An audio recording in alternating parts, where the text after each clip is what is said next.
नमस्कार, आप सभी का स्वागत है ललित अपराध लाइव न्यूज चैनल में। मैं राधा देवी ले चलती हूँ कुछ धार्मिक खबरों की ओर। उत्तर प्रदेश जनपद मेरठ महामंडलेश्वर यति नरसिंहानंद बोले, देवबंद मदरसे पर बुलडोजर नहीं सेना के टैंकों से इलाज करे योगी गजवाए हिंद पर फतवा खतरनाक। तो जिसने ये शांति भंग करने के उद्देश्य से जो अमन चैन से जो लोग रह रहे थे, सभी कौमों के लोग पर जो ये गंदी राजनीति अपना करके जो लोग आम जनमानसों के दिलो दिमाग में धर्मों की आड़ में दंगा फसाद करा देते और कई निर्दोषों की जानों को ले लेते हैं। पर आज तक आम जनता ने यह नहीं समझा कि जो लोग हिंदू मुस्लिम करके आपस में जो दंगा फसाद जो कराते हैं, कभी वह उनके परिवार के लोग उन दंगों में मर या पुलिस की कानूनी कार्यवाहियों में लिखित में आए या फंसे नहीं। पर फिर भी लोग नहीं समझते हैं और दंगा फसाद करने में लगे जाते।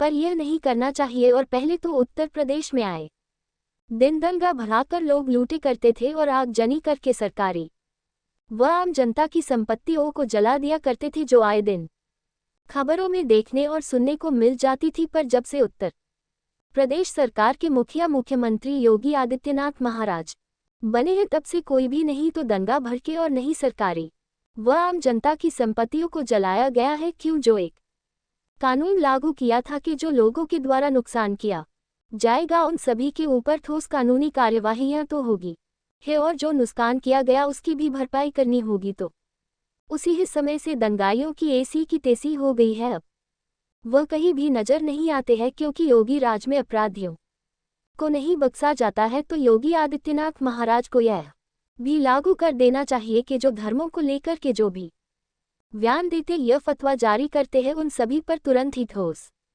कानूनी कार्यवाहियां होनी चाहिए, जिससे आमतौर से जो जन हानियां होती है और जो जाने जाती है निर्दोष लोगों की, जो नहीं जाएगी फिर। और जो लोग बाग कहते हैं कि जो आज अपने विवादित बयानों को लेकर सुर्खियों में रहने वाले जूना अखाड़े के महामंडलेश्वर यति नरसिंहानंद गिरी महाराज ने मेरठ में बड़ा बयान दिया है। बताया है कि गजवाए हिंद पर फतवा देने वाले दारुल उलूम देवबंद का मतलब बताया है एक एक शब्दों को खोलकर के। तो अगर महामंडलेश्वर यति नरसिंहानंद गिरी महाराज ने लोगों को जो बताया गया है, तो गजवाए हिंद के फतवा पर उन्होंने सीएम योगी से बुलडोजर की बजाय सेना के टैंक से इलाज करने की मांग कर डाली है, तो एक हिसाब से सही तो मांग की है। उनका कहना है कि सीएम योगी ऐसा सख्त एक्शन ले कि गजवाए हिंद शब्द इस्लाम की डिक्शनरी से निकल जाए। ये योगी की बड़ी परीक्षा है, और यदि योगी इसमें फेल हुई तो हिंदुओं के बुरे दिन आने वाले हैं। तो सही तो बोले कि अगर वह लोग सभी हिंदुओं, ईसाइयों, पारसियों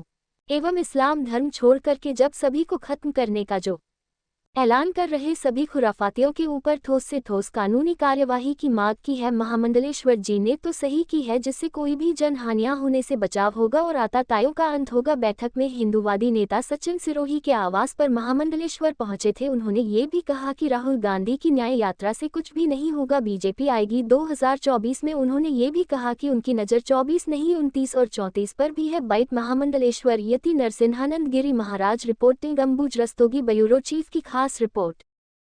और हमारे भाई हैं चहन सिंह बालियान जी, मैं इनसे मिलने के लिए मेरठ आया हूँ। अभी दारुल उलूम ने जो फतवा दिया है गजवाए हिंद का, उसके बारे में जो कुछ हिंदू जीवित हैं, क्योंकि ज्यादा हिंदुओं को मैं जीवित नहीं मानता, लेकिन जो हिंदू जीवित है उनसे इसके बारे में बात करना बहुत जरूरी है। गजवाए हिंद का अर्थ है 100 करोड़ हिंदुओं के कत्ल का फतवा। पहली बार उनकी इतना हिम्मत हुई है कि वो 100 करोड़ के हिंदुओं, ये उनकी कॉन्सेप्ट तो मोहम्मद के समय से है कि वो गजवाए हिंद करेंगे, लेकिन पहली बार दारुल उलूम ने खुल के इसे स्वीकार करा है और मुसलमान अब कहने लगे कि हमें गजवाए हिंद करना ही है। आप टीवी पे देख रहे होंगे तो वो बता रहे हैं कुछ लीपापोती तो कर रहे हैं, लेकिन वो ये मान गए हैं कि गजवाए हिंद उनकी कुरानिक कॉन्सेप्ट है, उनकी हदीसों से है। गजवाए हिंद का अर्थ है हिंदुस्तान को काफिरों से विहीन करना। और काफिर कौन है? वो हर व्यक्ति जो मोहम्मद को नहीं मानता काफिर है उनके हिसाब से। तो हमारे कत्ल का, एक तरह से हमारे कत्ल का फतवा, 100 करोड़ हिंदुओं के कत्ल का फतवा, हमारी महिलाओं के साथ बलात्कार करके उन्हें मंदिरों में बेचने का फतवा, हमारे सारे मंदिरों को, हमारे सारे पूजा स्थलों को तोड़ने का फतवा दारुल उलूम देवबंद ने दे दिया है। उन्होंने अपना काम कर दिया है।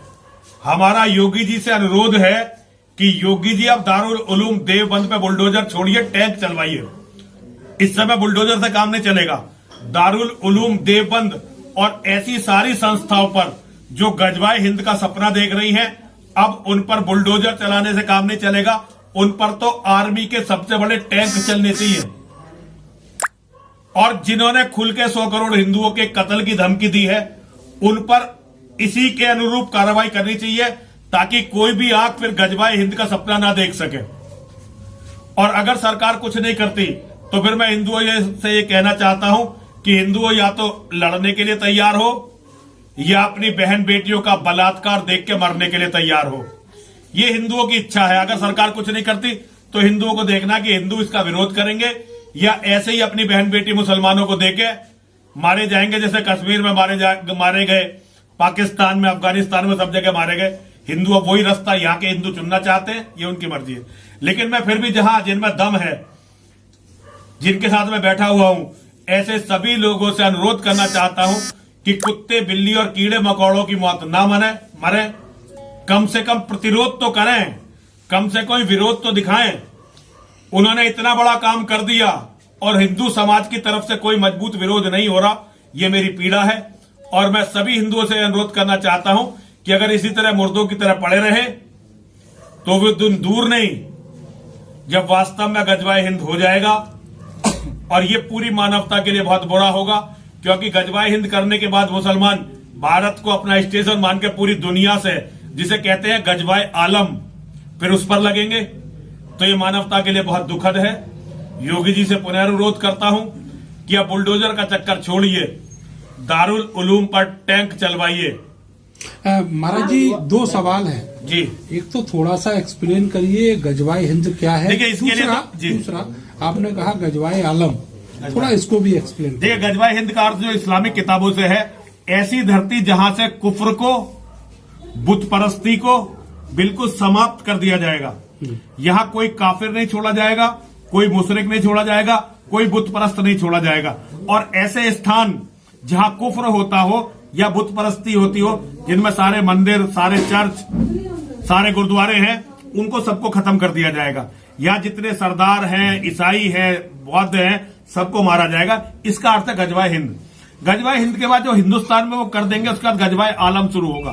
पूरी दुनिया के अंदर एक भी काफिर जिंदा ना रहे, एक भी चर्च, एक भी मंदिर, एक भी दूसरा इबादतगाह ना रहे, पूरी दुनिया को पाक कर दे। इसे कहते हैं गजवाए आलम, पूरी दुनिया से। अच्छा, ये बताइएगा कि ये जो काम जो लोग इस मिशन को लेके